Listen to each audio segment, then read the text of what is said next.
Jadi belum sempat mandi sudah keburu haid. Ini nanti kalau dia suci dari haid, dia punya tanggungan 2 mandi.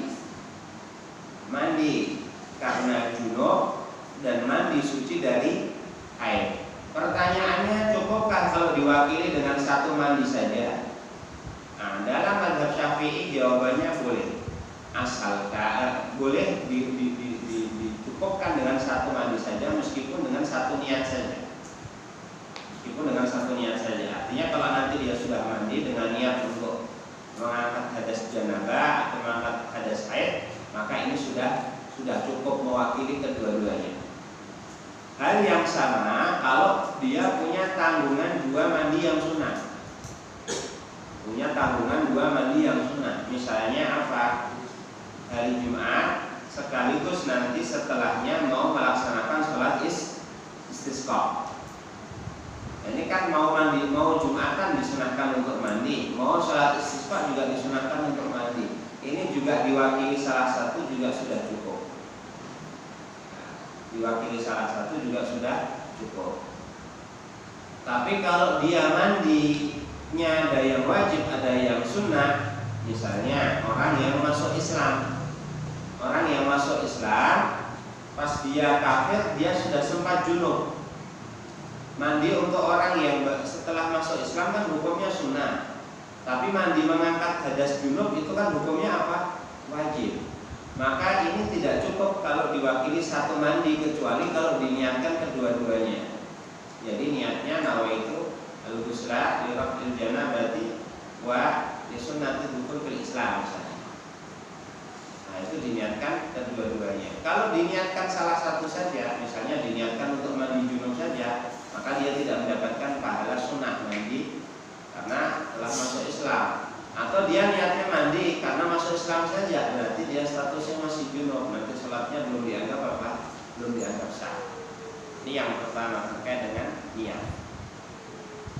Yang kedua adalah membersihkan najis kalau ada di badannya. Nah, ini pendapatnya Rafi'i. Ini pendapatnya Rafi'i ya. Pendapatnya Imam Rafi'i. Adapun Imam Nawawi mengatakan itu sudahlah sekaligus kalau najis yang ada di badan itu juga akan hilang sekali kita guyur, maka sekali guyur itu sudah cukup untuk diniatkan mandi sekaligus diniatkan untuk membersihkan najis. Jadi yang kedua ini adalah tidak muktamad, tidak dikuatkan di mazhab Syafi'i. Ya, yang ketiga adalah isalul ma ila jami'i sya'ri wal basyarah. Meratakan air ke seluruh bulu ataupun rambut dan juga kulit. Nah, ini wajib. Bahkan terkait dengan bulu tidak ada perincian seperti wudu. Kalau wudu kan ada pengecualian jenggot ya, yang lebat atau yang tipis. Kalau masalah mandi besar itu masa bodoh. Pokoknya semuanya harus terkena air. Bahkan kalau mungkin rambutnya keriting lalu dikepang dan dipastikan air tidak bisa masuk kecuali dengan cara diurai dulu, maka wajib untuk mengurai. Ini harus diratakan ke seluruh anggota badan. Nah, itu nanti disunahkan untuk memperhatikan terutama lipatan-lipatan yang berpotensi untuk tidak terkena air. Ya, misalnya selangkangan, ya, lipatan pantat misalnya. Ini dipastikan harus terkena air. Nah, dan juga ini termasuk juga kalau orang belum khitan, maka harus air dipastikan sampai masuk ke dalam. Ya, Kalau tidak nanti statusnya masih najis, masih berhadas. Ya, masih berhadas. Ya, ini dia. Untuk perempuan maka termasuk juga kemaluan yang nampak ataupun yang kelihatan ketika dia jongkok itu juga harus terkena air. Kalau tidak terkena air maka nanti mandi besarnya belum sah. Belum sah. Nah, ini rukun-rukunnya. Itu yang ketiga adalah meratakan air ke seluruh bulu dan ke seluruh kulitnya. Itu bahkan nanti kalau Imam Ghazali, kalau dalam mazhab Syafi'i, kalau orang kukunya panjang ini masih ada hitam-hitamnya, ini wudunya sama mandi besarnya belum sah. Ini pendapat yang kuat di mazhab Syafi'i seperti itu. Cuma nanti Imam Ghazali mengatakan ini berat ini, apalagi bagi orang-orang awam, apalagi kalau pekerja kasar, pekerja kantor, insya Allah sih tidak kotor ya. Tapi kalau misalnya petani atau tukang atau apa, ini kan potensi kotornya santri apalagi ini. Potensi kotornya ini kan bisa yang seperti itu loh. Ini gimana? Kata Imam Ghazali, udah lah kayak gini nih ya dimaafkan saja. Itu pilihan pendapat pribadi Imam Ghazali ya. Meskipun pendapat yang dikukuhkan, dikuatkan dalam mazhab Syafi'i tidak dimaafkan, harus dibersihkan. Kalau tidak bersih artinya tertutupi sama kotoran, tidak terkena apa? Air. Nah, maka yang seperti itu nanti belum dianggap sah dalam mazhab Syafi'i. Ini juga nanti yang khusus mungkin ngecat mungkin para tukang atau apa ini. Kalau ngecat itu kadang kalau nggak jeli ya, masih ada 1 titik 2 titik itu mengenai tangan atau mengenai kaki. Dan ini kalau dibiarkan lama mengering, dibasuh pun nanti tidak bisa hilang. Ini nanti wudhunya belum sah, wudhu sama mandi besarnya belum sah. Harus dihilangkan terlebih dahulu karena ada 1 titik yang belum terkena air. Ada 1 titik yang belum terkena air. Dia titik itu masih berhadas. Sholat belum sah. Artinya kalau nanti seminggu baru ketahuan, oh ini ternyata belum hilang, sholat dalam waktu seminggu harus diulangi. Karena dia sholat dalam kondisi berhadas. Nah ini penting. Nah ketika wudhu, makanya wudhu atau mandi besar jangan tergesa-gesa. Jangan tergesa-gesa. Efeknya apa nanti? Efeknya bisa sholatnya tidak sah, harus diulangi. Dalam kondisi ketika mungkin masih ada 1 garis yang belum terkena air. Maka dalam hadis Bukhari dan Muslim kan Nabi itu sampai berteriak keras dan marah ketika melihat para sahabat. Padahal itu kan habis perjalanan panjang, habis jihad ya, capek itu. Sehingga wudhunya agak malas-malasan. Maksudnya tidak betul-betul diperhatikan dan dipastikan merata. Sehingga sebagian di tumitnya itu masih ada belentangnya, masih ada yang belum terkena. Nabi SAW langsung teriak dengan suara yang keras, wa itu lil-aqabi minan. Ini pemilik tumit yang seperti itu kalau tidak segera dibersihkan atau diratakan airnya, saya berikan kabar, yaitu nanti dia terkena azab neraka. Karena apa? Ini konsekuensinya berat. Konsekuensinya apa? Sholatnya tidak sah. Ya, bahkan mungkin oleh kita ini kan dianggap sebagai sesuatu yang remeh-temeh, padahal itu nanti ada konsekuensi beratnya. Seperti orang mungkin tidak memperhatikan apa itu tetesan-tetesan air kencing. Artinya dia tidak menuntaskan ketika buang air kecil tidak sampai tuntas. Artinya setelah itu meskipun sudah dibasuh tapi setelahnya masih ada tetes-tetesan. Atau mungkin yang di hotel ya, di hotel mungkin ya katanya ya, ceritanya serta bapak yang pernah masuk hotel bintang 7.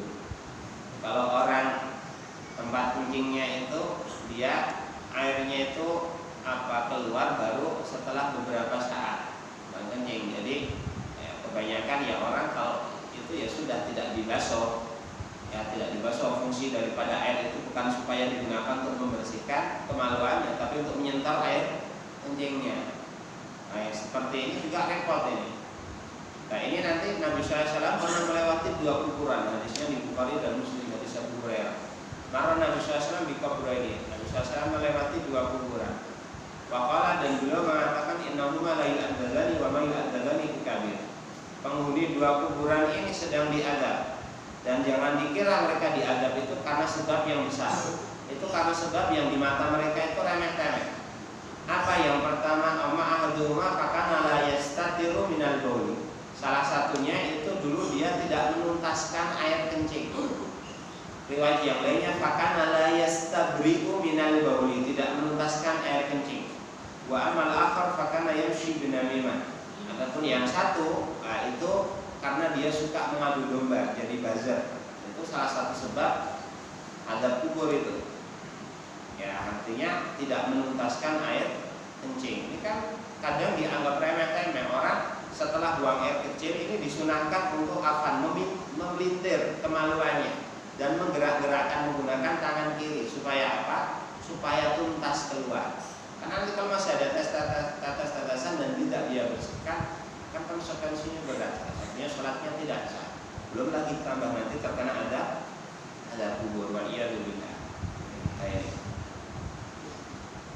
Adapun sunnah-sunnahnya silakan dibaca Ustaz Afwan. Sunnah-sunnah ketika mandi ada 5 perkara, yaitu 1. Membaca basmalah, yang kedua berwudu sebelumnya, 3. Menjalankan tangan ke atas badannya, 4. Mualah berulang, 5. Mendahulukan bagian yang kanan daripada yang kiri. Baik, ini sunnah-sunnah mandi. Apa saja sunnah-sunnah mandi itu? Pertama, membaca basmalah. Membaca basmalah ini bagi orang yang junub atau berhadas besar, jangan diniatkan itu sebagai Al-Quran. Ya, kalau diniatkan ini sebagai ayat Al-Quran, saya baca bismillah, karena bismillah juga salah satu ayat dari ayat Al-Quran, maka statusnya dia berdosa. Karena orang yang junub haram membaca Al-Quran. Loh, diniatkan sebagai apa? Diniatkan sunnah mandi, zikir sebelum mandi. Nah, ini minimalnya bismillah, maksimalnya bismillahirrahmanirrahim. Itu seperti kemarin, a'udzubillahi minasyaitonirrajim, bismillahirrahmanirrahim. Rabbi a'udzubika min hamazati syayatin wa a'udzubika rabbi ayahdurun. Nah, itu. Pertama bismillah. Yang kedua al-wudhu qablahu. Sebelum wudhu ya mungkin siwak dulu, bersiwak. Antum tambahkan ya, sunnahnya siwak. Siwak ini juga statusnya sunnah sebelum mandi bisa. Siwak. Nah, terus ditambahkan lagi mandi dalam posisi berdiri. Ini sunnah. Mandi dalam posisi berdiri. Ini sunnah.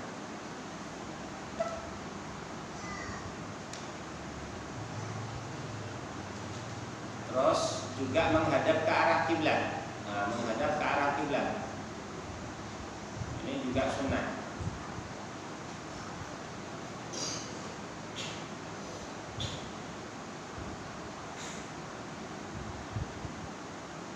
Terus mencuci, membasuh kedua tangan. Membasuh kedua telapak tangan. Ini juga hukumnya sunnah.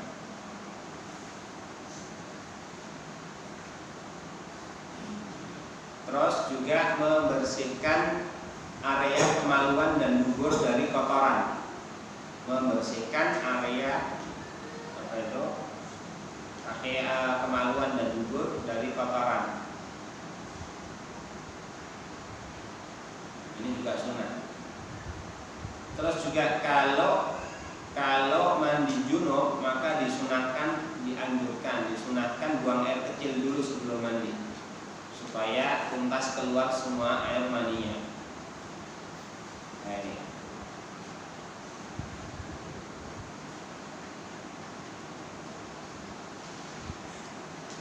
Termasuk juga matmadhah, istinsyaq dan istinthar. Ini juga hukumnya sunnah. Baru setelahnya disunahkan untuk wudu. Wudu sebagaimana wudu untuk sholat.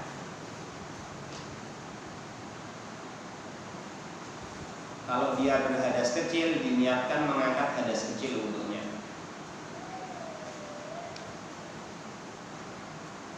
Terus wa imrarul yadi 'alal jasadi, menggosokkan tangan ke seluruh anggota badan. Menggosokkan ini hukumnya sunnah. Dalam mazhab Syafi'i wajib, dalam mazhab Maliki.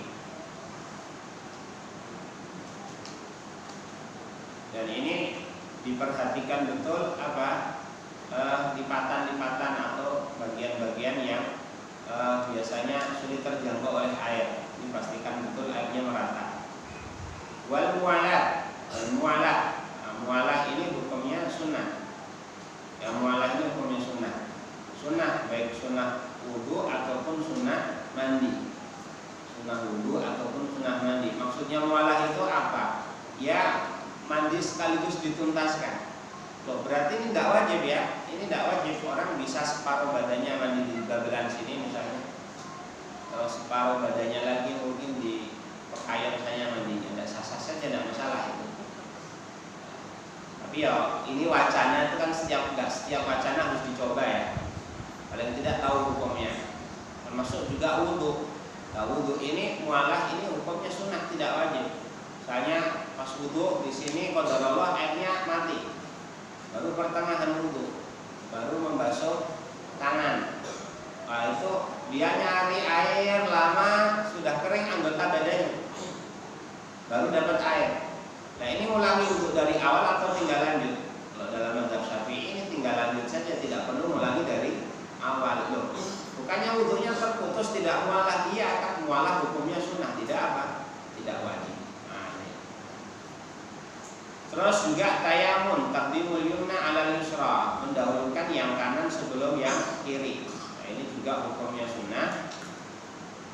Tambahkan juga at-tathlis, mengulangi 3 kali. Ini juga hukumnya apa? Sunnah. Tambahkan ini. Nah, mengulangi 3 kali. Nah, ini dia sunah-sunah mandi besar. Ya, sunah-sunah mandi besar. Nah, sebenarnya kalau kadar wajibnya sih yang penting niat dan air merata ke seluruh anggota badan. Makanya kemarin anak sampaikan, orang kalau mungkin saking malesnya mungkin ya paling tidak dia langsung nyemplung ke kolam atau nyemplung ke umbul atau nyemplung ke sungai dan memastikan air merata ke anggota badannya, dia sudah naik ke atas lagi, ke daratan lagi, itu sudah cukup. Ini kalau mau ngambil ya paling yang minimalnya lah. Tapi kalau pengen ngambil ya sempurna ya tadi sunah-sunahnya dilakukan. Dimulai dulu dengan membasuh kedua telapak tangan, baru setelah itu siwakan. Bismillah dulu ya, bismillah dulu. Baru nanti mencuci tangan, baru nanti bersiwak ya. Baru setelah itu nanti membersihkan kotoran dulu, membersihkan kotoran dari area kemaluan dan dubur. Baru setelah itu mencuci kedua tangan ya. Baru nanti setelah itu siwakan. Baru setelah itu madmadah. Baru setelah itu istinsyak. Baru setelah itu wudu sebagaimana wudu orang yang ingin sholat. Baru setelah itu menyiram, disunahkan menyiram lewat anggota badan yang atas dulu, rambut dulu. Rambut disunahkan nanti di sela-sela gini. Rambut siraman pertama di sela-sela, siraman kedua, ketiga kan disunahkan 3 kali. Ya, kalau dipastikan sudah merata keseluruhan di kepala, termasuk juga rambut-rambutnya, termasuk juga lipatan-lipatan telinga ini sudah merata, termasuk nih lubang hidung ini juga. Nah, yang lebat ini biasanya tidak terkena air ini, sini-sininya, dohir bibirnya, ini termasuk dohir badan harus terkena ini. Sudah dipastikan merata, baru yang disunahkan anggota kanan yang depan dulu. Jadi separuh tubuh bagian kanan yang depan dulu dibersihkan. Baru kanan yang belakang. Baru kiri yang depan, baru kiri yang belakang. Nah, tidak diulangi sebanyak 3 kali. Disulangi sebanyak 3 kali. Ya, itu cara yang ideal, cara yang sempurna kalau ingin mandi besar seperti itu. Ya. Nah, ini pembahasan mengenai rukun-rukun dan sunah-sunah mandi besar. Silakan kalau ada yang ditanyakan sebelumnya.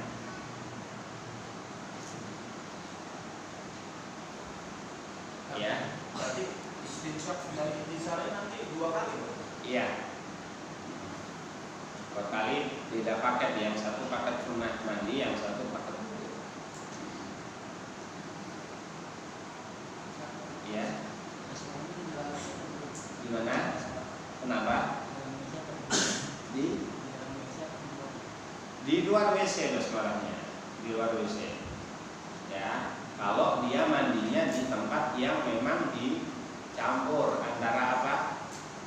Antara kloset sama tempat mandi, seperti kebanyakan kamar mandi sekarang. Atau kalau enggak, bismillah tapi di dalam hati.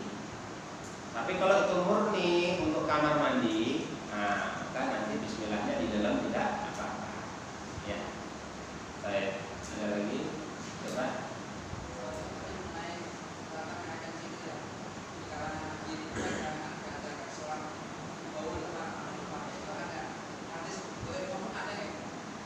sholat gaul. Ya tahu saya belum. Oh, kalau alam ya saya belum dapat ibaratnya. Atau mungkin itu ikhtiyat saja, artinya dia kira-kirakan mungkin beberapa kali sholat sedangkan air kencingnya belum tuntas sehingga menetes, sholatnya dianggap tidak sah. Kalau tidak sah berarti tetap wajib untuk diqadha. Nah, seperti itu. Ya.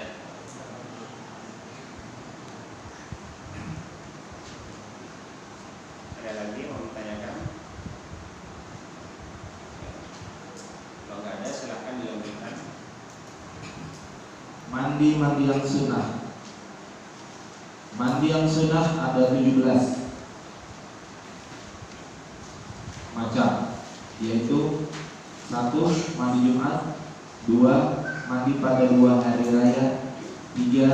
Mandi untuk sholat istisqa jika hujan, 4. Khusuf, yaitu mandi untuk sholat gerhana bulan, 5. Khusuf, mandi untuk sholat gerhana matahari, 6. Mandi setelah memandikan mayat, 7. Mandinya orang kafir ketika masuk Islam, 8. Mandinya orang gila ketika sadar, 9. Mandinya orang pingsan ketika sadar, 10. Mandi ketika ihram, 11. Mandi ketika masuk Mekah, 12. Mandi ketika wukuf di Arafah, 13. Mandi ketika mabit di Musdalifah, 14. Mandi untuk melempar jumroh yang ketiga, 15. Mandi untuk tawaf, 16. Mandi untuk sa'i, dan 17. Mandi ketika masuk ke kota Madinah Rasulullah SAW. Ya, ini mandi-mandi yang disunahkan. Ini mandi-mandi yang disunahkan ada 17 jenis. Pertama mandi Jumat, dan itu mandi yang paling afdal, mandi sunnah yang paling afdal itu mandi Jumat. Hanya ditaruh di nomor pertama ini. Bahkan beberapa mazhab yang lainnya mengatakan hukumnya wajib. Berpatokan pada hadis Nabi SAW, Ghuslul Jum'ati wajibun ala kulli muhtalimin. Mandi Jumat itu wajib bagi setiap orang yang sudah balik. Ya, meskipun oleh ulama yang lainnya dikatakan wajib, di situ wajib secara bahasa bukan secara istilah, yang artinya ditekankan. Artinya ditekankan.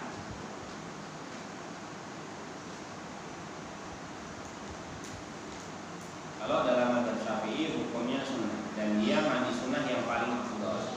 Kapan dimulai disunahkan untuk mandi Jumat? Ya, waktunya masuknya setelah terbitnya fajar.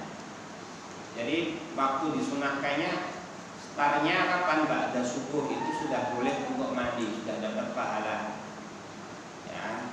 Terus kapan waktu terakhirnya? Waktu terakhirnya ya ketika sudah mepet sholat Jumat. Artinya kalau dia mandi dipastikan dia tidak akan kebagian sholat Jumat, berarti tidak perlu mandi, nanti dia wudhu saja. Itu. Nah, untuk mandi Jumat ini disunahkan dilakukan ketika hendak pergi ke masjid untuk mengerjakan sholat Jumat. Artinya agak didekatkan dengan kepergian dia ke masjid, ini lebih afdal lagi. Meskipun kalau dia mau ba'da subuh langsung mandi juga tidak masalah. Nah, mandi Jumat ini hanya disunahkan bagi yang ingin menghadiri sholat Jumat. Artinya bagi perempuan yang di rumah tidak disunahkan untuk mandi. Bagi musafir yang mau mengambil rukhsah untuk tidak sholat Jumat, berarti tidak diwajibkan, tidak disunahkan untuk mandi Jumat. Nah, ini yang pertama. Ghuslul Jumu'ati. Yang kedua, mandi 2 hari raya. Hari raya Idul Adha ataupun hari raya Idul Fitri. Nah, ini juga disunahkan. Ya, ini disunahkan. Cuma ini berbeda dengan mandi Jumat. Bedanya apa? Kalau mandi Jumat tadi itu dia waktunya dari mulai terbitnya fajar pagi setelah sholat subuh. Kalau 2 hari raya ini agak maju waktunya, yaitu dimulai dari pertengahan malam sudah diperbolehkan untuk mandi. Nah, ini biasanya kalau pondok pesantren itu kan santrinya banyak, apalagi kayak di Darussahadah, santrinya yang putra sekarang sudah 700-an. Nah, itu kalau nanti semuanya mandinya setelah sholat subuh, mereka akan telat untuk menghadiri sholat Id. Ini juga hal yang sama terjadi di zaman Nabi SAW. Karena orang-orang dari pedalaman, orang-orang dari Badiah, Badui itu mereka pada turun ke kota semuanya untuk menghadiri sholat Id. Nah kalau nanti disunahkan mandinya setelah terbitnya fajar, ya mereka akan ketinggalan sholat. Makanya disunahkannya bukan mulai dari terbitnya fajar, tapi dari pertengahan malam orang sudah boleh mandi dengan niat untuk sunnah menghadiri sholat Id dan dapat pahala. Kalau tadi sholat Jumat, ujungnya adalah ketika mepet waktu sholat Jumat, artinya tidak disunahkan lagi untuk mandi Jumat. Kalau sholat Id ini, mandi untuk sholat Id ini atau mandi untuk hari raya ini, ujungnya adalah dengan tenggelamnya matahari. Ujungnya adalah dengan tenggelamnya matahari. Artinya apa? Kalau qadarullah ternyata pas mau sholat Id belum sempat mandi, setelah sholat Id pun mandi masih tetap mendapatkan apa? Pahala. Bedanya apa antara keduanya ini? Bedanya sholat mandi untuk sholat Jumat ini adalah haknya sholat, sehingga setelah sholat sudah tidak disunahkan lagi. Kamu tadi belum mandi Jumat ya? Belum, udah kamu mandi sekarang. Tidak ada ceritanya seperti itu. Dan hanya disunahkan bagi yang menghadiri sholat saja, karena ini haknya sholat. Sedangkan mandi 2 hari raya itu haknya hari.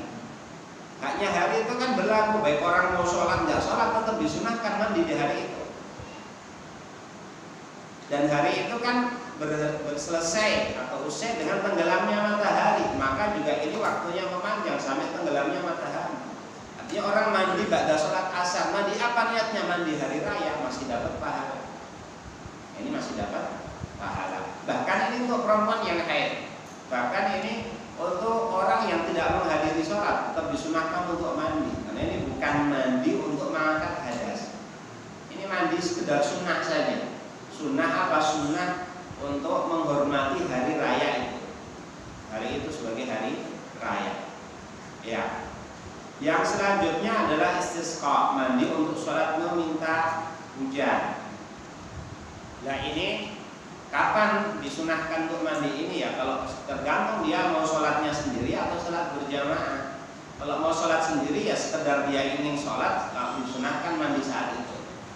Kalau mau berjamaah ya kalau lihat kalau orang-orang sudah pada siap-siap mau sholat ya itu baru nanti dia disunahkan untuk sholat istisqa.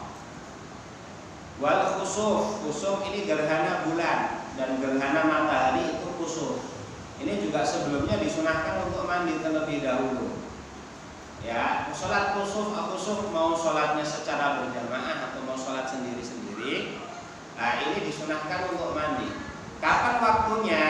Kapan mulai disunahkan untuk mandi? Sekedar ada pengumuman, ya, pengumuman bahwasanya nanti ada gerhana bulan itu belum cukup untuk seseorang langsung mandi dan meniatkan sebagai sholat gerhana. Sampai memang betul-betul fenomena gerhana itu sudah mulai. Artinya matahari atau bulan sudah sedikit demi sedikit tertutupi. Itu di situ nanti baru dia disunahkan untuk apa? Disunahkan untuk mandi. Kapan selesai waktunya tidak disunahkan lagi. Artinya kapan melewatkan waktunya? Kalau bulannya sudah kelihatan secara sempurna atau mataharinya sudah kelihatan secara sempurna, ya sudah. Berarti dia mau ngapain lagi? Mandi buat apa? Mandinya itu untuk sholat. Sedangkan sholat sudah tidak disyariatkan kalau matahari dan bulannya sudah terlihat secara sempurna. Yang selanjutnya adalah al-ghuslu min ghuslil mayyit. Mandi bagi orang yang baru saja memandikan jenazah. Nah, ini hukumnya sunnah. Meskipun yang memandikan perempuan haid tetap disunahkan untuk mandi. Meskipun yang dimandikan orang kafir, bukan orang muslim, yang memandikan tetap disunahkan untuk mandi.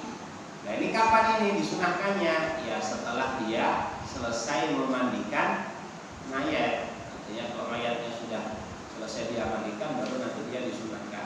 Dan kelewatan kalau dia sudah enggan, artinya sudah saya nggak mau lah, nah, itu berarti sudah tidak disunahkan lagi. Wal kafir idza aslama, orang yang masuk Islam, ini terjemahannya terlebihnya kayak gitu salah itu. Kafir yang apa? Apa terjemahnya tadi? Mandinya orang kafir ketika masuk Islam. Iya, padahal orang kalau sudah masuk Islam nggak boleh lagi dikatakan orang kafir. Ya. Hingga itu musliman aslama itu mungkin lebih tepat. juga kafir idza aslama dikritik oleh para ulama ini karena menganggap orang yang sudah menamai orang yang sudah masuk Islam dengan orang kafir ini tidak boleh. Nah, terjemahannya mungkin mantan kafir. Artinya orang yang sebelumnya kafir sudah masuk Islam. Nah, ini disunahkan untuk mandi dengan catatan pas dia kafir belum junub, belum mimpi basah, belum melakukan hubungan badan, belum mengeluarkan mani. Nah, kalau dia di masa kafirnya dia sudah junub, nah, maka yang seperti itu nanti dia bukan lagi sunnah bagi dia, tapi hukumnya apa? Wajib dan sunnah. Ada mandi wajibnya, ada mandi sunnahnya. Boleh sekali mandi saja, tapi harus diniatkan kedua-duanya. Lebih baik lagi kalau mandinya 2 kali. Mandi wajib dulu, setelah itu mandi sunnah, seperti itu. Ya. Begitu juga orang yang sadar dari gila atau sadar dari pingsan, ini juga disunahkan untuk mandi. Nah, sebelumnya gila lalu tiba-tiba waras misalnya, atau pingsan terus sudah sadar misalnya. Nah, yang seperti ini disunahkan untuk mandi. Ini juga dengan catatan pas dia pingsan atau pas dia gila itu tidak mengeluarkan air mani. Kalau mengeluarkan air mani, nah, maka nanti setelah dia sadar maka dia ada dua mandi, yang satu wajib, yang satu sunnah. Wajibnya untuk mengangkat janabah, sunnahnya karena dia baru sadar dari gilanya dia atau dari pingsannya dia. Begitu juga mandi ketika hendak ihram. Hendak ihram untuk menjalankan manasik, dan ketika masuk ke Mekah atau ketika wukuf di Arafah. Nah, untuk mabit di Musdalifah ini dikasih keterangan, ini permasalahan yang lemah atau ini pendapat yang lemah. Karena untuk mabit di Musdalifah ini kan waktunya sangat dekat sekali dengan wukuf di Arafah, sehingga sudah tercover dengan mandi sebelum wukuf ke Arafah, sebelum wukuf di Arafah. Jadi ini tidak muktamad kalau bahasa fikihnya. Ini tidak muktamad. Ya, untuk tawaf, untuk sa'i, dan untuk masuk ke Madinah Rasulullah SAW, ya, untuk memasuki Madinahnya Nabi SAW. Termasuk juga kita tambahkan ya, termasuk yang disunahkan untuk mandi adalah orang yang habis bekam. Orang yang habis bekam disunahkan untuk mandi. Orang yang habis bekam disunahkan untuk mandi. Termasuk disunahkan untuk mandi setiap malam di bulan Ramadan. Ini disunahkan untuk mandi. Setiap malam di bulan Ramadan ini disunahkan untuk mandi.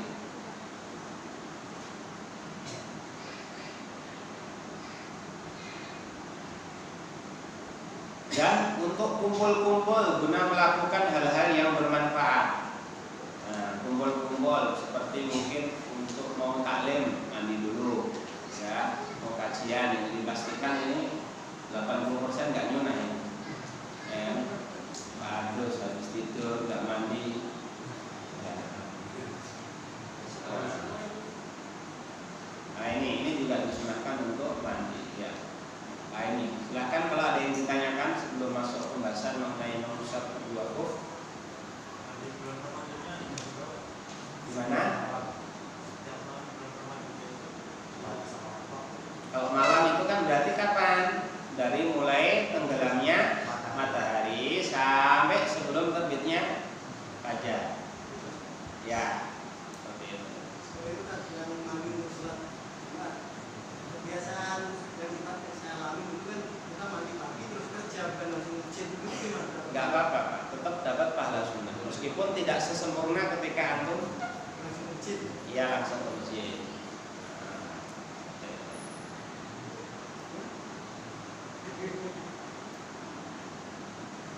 Ada lagi, silakan.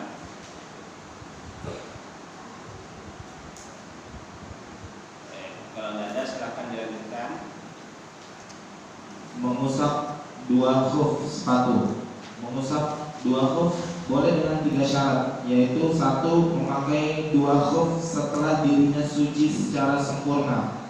2. Khuf tersebut menutupi bagian kaki yang termasuk fardu wudu. 3. Kedua khuf dapat dipakai berjalan. Ya, ini mengusap kedua khuf. Ya, khuf itu apa ya? Stowel ya, untuk dalam bahasa Indonesia. Dia biasanya semacam kaos kaki atau semacam sepatu, tapi dia menutupi kedua mata kaki. Nah, artinya sampai betis, separuh betis biasanya, atau mungkin ya betis. Ya, seperti kaos kaki tapi biasanya terbuat dari terbuat dari kulit. Nah itu bahkan mazhab Maliki disyaratkan harus dari kulit. Kalau dalam mazhab Syafi'i sih nggak disyaratkan, biasanya aja pakai kulit. Juga kayak bahan yang lainnya, plastik atau bahan apa juga boleh. Kayak ini mengusap kedua khuf. Ini salah satu bagian dari keringanan dalam agama Islam. Karena kalau mungkin kita lihat iklim di negara Arab itu kan kadang panas kadang dingin. Lebih kalau musim dingin itu kan orang biasanya pakai khuf. Supaya apa? Supaya kakinya tidak rusak, pecah-pecah. Nah itu kalau nanti setiap kali wudhu harus dilepas itu repot. Apalagi kalau mereka melakukan perjalanan. Makanya nanti disunahkan, oke nggak usah dilepas, nggak usah dibasuh kakinya, cukup nanti khufnya diusap saja. Nah, ini keringanan. Nah ini mengucap kedua khuf ini pada asalnya hukumnya boleh. Maksudnya boleh apa? Oh berarti membasuh kedua kaki itu lebih utama daripada kita sekedar mengusap di atas khuf saja. Jadi kalau mau lebih utamanya ya sudah dilepas khufnya atau sepatunya, baru kakinya dibasuh. Tidak sekedar mencukupkan untuk diusap, ya, sekedar mencukupkan untuk diusap. Maka ini kecuali kalau orang, kenapa kamu nggak mau mengusap khuf? Saya nggak mantap, saya nggak nyaman kalau mengusap khuf, saya nggak mantap kalau nggak membasuh kedua kaki. Nah, ini kan ada keraguan-keraguan dalam sebuah rukhsah. Keraguan-keraguan sebuah rukhsah artinya apa? Ada ketidaknyamanan untuk melakukan rukhsah. Yang seperti ini justru malah nanti melakukan rukhsah itu lebih utama daripada melakukan tindakan yang aslinya. Artinya kamu lebih baik mengusap khuf kalau gitu, jangan dilepas. Supaya apa? Supaya tidak terkena waswas setan. Karena rukhsah pun meskipun itu sifatnya keringanan, itu bahkan bagian daripada syariat. Orang tidak boleh merasa tidak nyaman ketika melakukan sebuah syariat. Nah, sehingga kalau ada orang yang merasa tidak nyaman untuk melakukan rukhsah, maka rukhsah itu harus ataupun ditekankan untuk dia lakukan. Nah, seperti itu. Ya, wal mashu 'alal khuffaini jaizun. Mengusap kedua khuf hukumnya diperbolehkan dengan 3 syarat. Nah, dengan 3 syarat. Boleh, tapi terkadang juga mengusap khuf hukumnya wajib ya. Contohnya apa wajib mengusap khuf itu? Airnya sangat mepet sekali.